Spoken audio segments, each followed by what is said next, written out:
Assalamualaikum warahmatullahi wabarakatuh. Nama saya Fatin Nur Anis Syairah binti Syaizan. Nama matrik 19BE 02026. Okey. Hari ini saya ingin membentangkan tentang perubahan kepada pelaksanaan kurikulum kebangsaan berdasarkan keperluan global dan PPPM. Okey, apabila kita menyebut tentang perubahan, ia bermaksud transformasi dan reformasi. Okey, reformasi pendidikan ialah proses yang mana ia melibatkan kajian semula serta melakukan perubahan-perubahan terhadap sistem pendidikan yang sedia ada. Ini dilakukan untuk memperbaiki dan meningkatkan lagi kemampuan sistem pendidikan untuk memenuhi keperluan semasa. Okey, sistem pendidikan yang berwibawa mestilah mengalami transformasi. Okey, perkembangan kurikulum tidak berlaku dengan sendiri tanpa sebab yang mempengaruhinya. Ia berlaku selaras dan sejajar dengan kemajuan global antarabangsa dan juga selaras dengan kemajuan masyarakat, selaras dengan kemajuan negara dan dianggap sebagai proses yang dinamik dan seimbang yang mana untuk menjadikan negara kita ni, iaitu pendidikan negara kita ni bertaraf dunia. Okey, perubahan yang hendak dibuat mestilah sesuai dengan tuntutan semasa. Okey, tanpa sistem pendidikan yang bertaraf dunia, impian untuk mentransformasikan Malaysia menjadi negara maju tidak mungkin dapat dicapai. Okey. Bertitik tolak dari kesedaran ini, Kementerian Pendidikan telah membuat pembaharuan yang disifatkan sebagai sesuatu yang mesti menjangkau tempoh masa yang agak lama.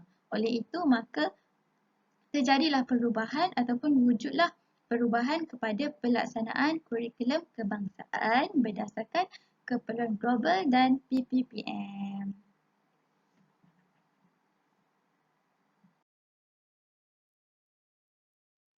Okey, transformasi. Transformasi akan berlaku dalam beberapa aspek, antaranya ialah dalam aspek struktur kandungan, dalam pedagogi, dalam pengurusan sekolah dan peruntukan masa dan juga kaedah pentaksiran dan akhir sekali ialah dalam aspek bahan kurikulum. Assalamualaikum warahmatullahi wabarakatuh. Nama Nurhasya Akilah binti Azhar Abu Bakar, nombor matrik 19BE 02006. Okey, seterusnya kita pergi kepada objektif pelaksanaan kurikulum kebangsaan berdasarkan keperluan PPPM yang mana sudah sedia maklum Pelan Pembangunan Pendidikan Malaysia ni dia merupakan hasil penlibatan masyarakat dan penyelidikan meluas yang dijalankan oleh Kementerian Pendidikan. Pelan ini dibangunkan dengan 3 objektif khusus iaitu objektif yang pertama adalah memahami prestasi dan cabaran semasa sistem pendidikan Malaysia dengan memberi tumpuan terhadap akses kepada pendidikan, meningkatkan standard iaitu kualiti, merapatkan jurang pencapaian equity, mengukuhkan perpaduan dalam kalangan murid serta mengoptimumkan kecekapan sistem. Seterusnya, objektif yang kedua pula adalah mewujudkan visi dan aspirasi yang jelas untuk setiap murid dan sistem pendidikan secara keseluruhan bagi tempoh 13 tahun akan datang.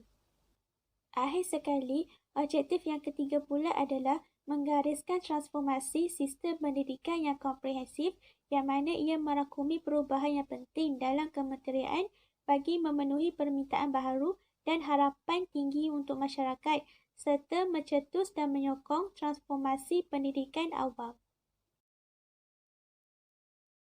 Okey, seterusnya kita pergi kepada strategi pelaksanaan kurikulum kebangsaan berdasarkan keperluan PPPM. Okey, strategi yang mereka lakukan adalah dengan menyediakan dokumen standard kurikulum asuhan dan didikan awal kanak-kanak serta kurikulum prasekolah kebangsaan. Mereka juga menyediakan bahan sokongan kurikulum untuk menyokong pelaksanaan kurikulum. Selain itu, mereka menyediakan kurikulum bagi mata pelajaran mengikut bidang ditetapkan dari semasa ke semasa. Seterusnya, mereka juga meletakkan peruntukan waktu dalam jadual waktu persekolahan berdasarkan kursus pengajian dan peruntukan di bawah atap pendidikan. Selain itu, mereka juga menyediakan kurikulum alternatif bagi murid orang asli dan Penan berasaskan kurikulum kebangsaan. Selain itu, mereka menjalankan kajian dan penilaian program kurikulum untuk tujuan penambahbaikan kepada kurikulum yang sedia ada. Dan seterusnya, mereka juga mengubal standard kandungan dan standard pembelajaran untuk setiap mata pelajaran di peringkat rendah dan menengah. Dan yang terakhir, mereka menjalankan pemantauan secara berterusan bagi memastikan kurikulum itu dilaksanakan secara berkesan. Kemudian kita pergi kepada faktor-faktor yang mempengaruhi perubahan kurikulum, yang mana terdapat beberapa faktor yang menggerakkan reformasi kurikulum dilancarkan. Antaranya ialah yang pertama, perkembangan teknologi, yang kedua, keperluan semasa atau keselamatan, yang ketiga, dasar kerajaan, dan yang keempat, budaya masyarakat.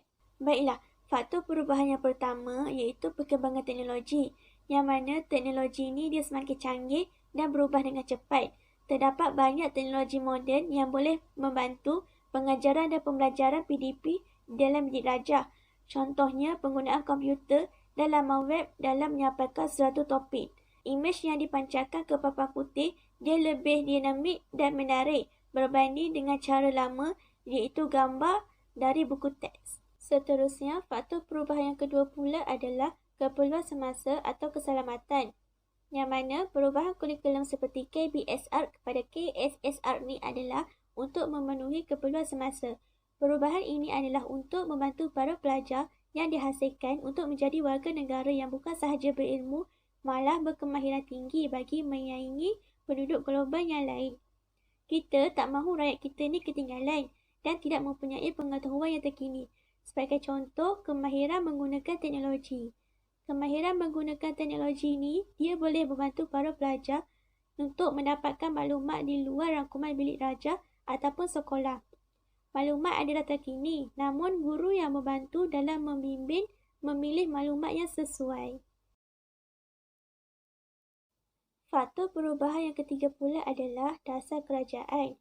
Perubahan kurikulum harus berubah seiring dengan dasar kerajaan yang ditampilkan oleh kerajaan. Seterusnya, mengelakkan pertindihan misi dan visi negara dan pendidikan negara. Sebagai contoh, kurikulum standard sekolah rendah KSSR ni dia diwujudkan dan ditambah elemen keempat, iaitu menakul adalah selari dengan dasar kerajaan untuk melahirkan masyarakat Malaysia yang mempunyai minda kelas pertama. Seterusnya, mempunyai nilai murni di samping kecanggihan teknologi. Idea-idea yang diperkenalkan dalam bidang pendidikan juga boleh menolong ahli-ahli pembentuk kurikulum dalam memperbaharui kurikulum yang ada. Faktor perubahan yang keempat pula adalah budaya masyarakat, yang mana menurut Kamus Dewan 2005, budaya diklasifikasikan sebagai satu cara hidup yang diamalkan oleh kumpulan tertentu dan meliputi sistem sosial, susunan organisasi ekonomi, politik, agama, kepercayaan, adat resam, sikap dan nilai. Budaya ialah tenaga fikiran, usaha rohani atau kuasa menggerakkan jiwa. Penggerak ini dia dimiliki oleh semua individu dan melaluinya sesuatu perkara itu dapat dilaksanakan. Ini bermaksud bahawa kemampuan seseorang menggunakan segala tenaga sama ada berbentuk fizikal maupun rohani ke arah menggerakkan jiwa bagi mencapai hasrat yang diingini.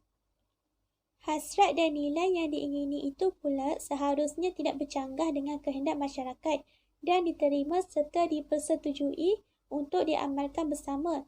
Nilai tersebut akan membentuk norma dalam masyarakat. Perubahan kurikulum juga disebabkan oleh perubahan budaya masyarakat mengikut masa.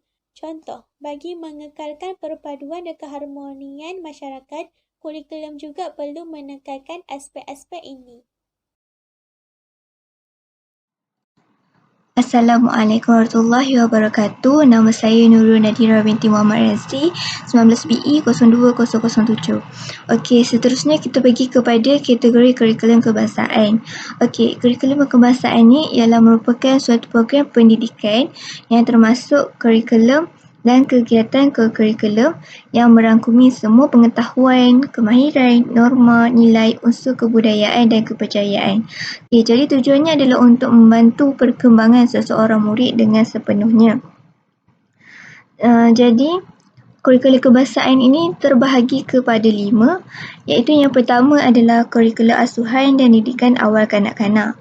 Jadi, kurikulum asuhan dan didikan awal kanak-kanak ini ianya bermatlamat untuk memberi asuhan dan didikan awal yang berkualiti kepada kanak-kanak serta menyediakan peluang pembelajaran yang dapat merangsang minda kanak-kanak dalam lingkungan umur lahir hingga 4 tahun.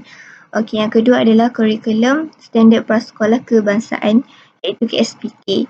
Jadi KSPK ni bertujuan untuk memperkembangkan potensi kanak-kanak yang berumur 4 hingga 6 tahun secara menyeluruh dan bersepadu melalui persekitaran pembelajaran yang selamat, menyuburkan serta aktiviti yang menyeronokkan, kreatif dan bermakna. Jadi ianya adalah untuk meningkatkan kemahiran, menanam keyakinan dan membentuk konsepkan diri yang positif pada diri kanak-kanak tersebut supaya mereka berjaya dalam persekitaran yang sedia ada dan bersedia untuk menangani cabaran dan tanggungjawab di sekolah rendah. Jadi yang ketiga adalah kurikulum bersepadu sekolah rendah KBS. Jadi KBSR ni suatu program pendidikan yang menyeluruh dan bersepadu dari segi struktur kandungan, pendekatan serta bahan pengajaran dan pembelajaran. Jadi matlamat KBSR ni adalah untuk memperkembang potensi beserta individu secara menyeluruh bagi melahirkan insan seimbang, harmonis dan berakhlak mulia. Unsur-unsur pengetahuan, kemahiran dan nilai ini disepadukan dalam semua aktiviti kurikulum dan co-kurikulum.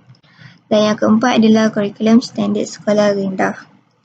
Ianya dilaksanakan secara berperingkat-ringkat bermula tahun 2011 dengan murid tahun 1. Jadi KSSR ni dia bermatlamat untuk memperkembang potensi individu murid ni secara holistik bagi melahirkan murid insan yang seimbang, harmonis, berakhlak mulia, kreatif, inovatif serta ia juga memiliki kemahiran insaniah sebagai persediaan untuk menghadapi cabaran semasa dan abad ke-21. Dan yang terakhir adalah kurikulum bersepadu sekolah menengah iaitu KBSM yang bermatlamat untuk memperkembangkan potensi individu ni secara holistik dengan mengambil kira kebolehan, keupayaan, minat dan bakat murid. Kurikulum ni juga dia menyediakan murid ni untuk melanjutkan pendidikan dan untuk mencuburi bidang pekerjaan. Baiklah, seterusnya kita akan melihat kepada definisi dan strategi bagi pelaksanaan kurikulum yang berdasarkan kepada keperluan global masa kini. Sebelum itu, saya Siti Fitriatul Izzah binti Idris, nombor matrik 19BE 02022.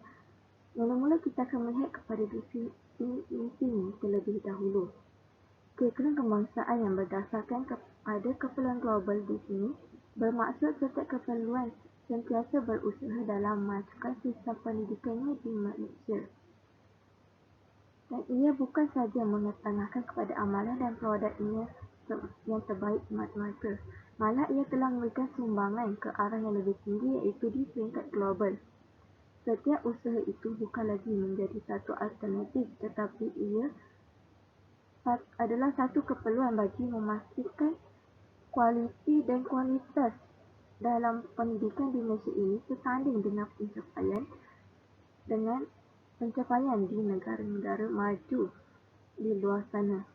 KPM juga turut memainkan peranan yang sangat aktif dalam pelbagai program dalam pendidikan di peringkat antarabangsa, khususnya dalam memajukan setiap pendidikan. Setiap pendidikan di sini mempunyai dua cara iaitu secara bilateral dan juga multilateral. Di sini pula adalah strategi ataupun cara pelaksanaan kurikulum yang berdasarkan kepada keperluan global. Yang pertama adalah perlulah meningkatkan setiap penglibatan KPM itu dalam pelbagai kegiatan yang berkaitan pendidikan dengan badan antarabangsa. supaya ia mengetahui setiap apa yang dilakukan oleh kegiatan masing-masing. Yang kedua adalah mengadakan pendekatan piawaian dan juga penanda aras yang lebih tepat, serta hendaklah ia bersesuaian dengan ciri dan juga keperluan kluster institusi pendidikan yang sedia ada pada masa kini. Yang ketiga, sentiasa mewujudkan jalinan komunikasi dengan menggunakan TNK di antara warga pendidik dan juga sekolah dengan sekolah luar negara yang lain, supaya ia menjadi lebih mesra dan akrab. Yang keempat, meningkatkan program pengantarbangsaan yang dijalankan oleh TPM melalui beberapa cara, iaitu jalinan sekolah, aktiviti dua hala dan juga aktiviti pelbagai hala. Yang kelima, perlulah sentiasa mempromosikan dan menyelaraskan setiap penglibatan antara murid, guru, agensi ataupun institusi, program atau aktiviti dan pakar atau ilmuwan di setiap pendidikan Malaysia ke peringkat lebih tinggi, iaitu peringkat global.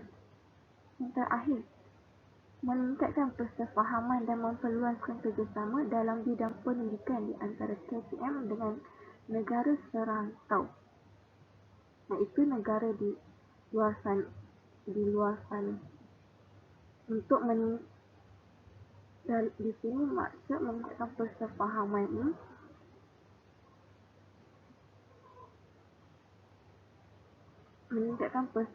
ini maksud untuk berkomunikasi dengan cara yang lebih teratur dan senang memahami antara satu sama lain, supaya tiada perbalahan yang akan berlaku selepas di kemudian nanti.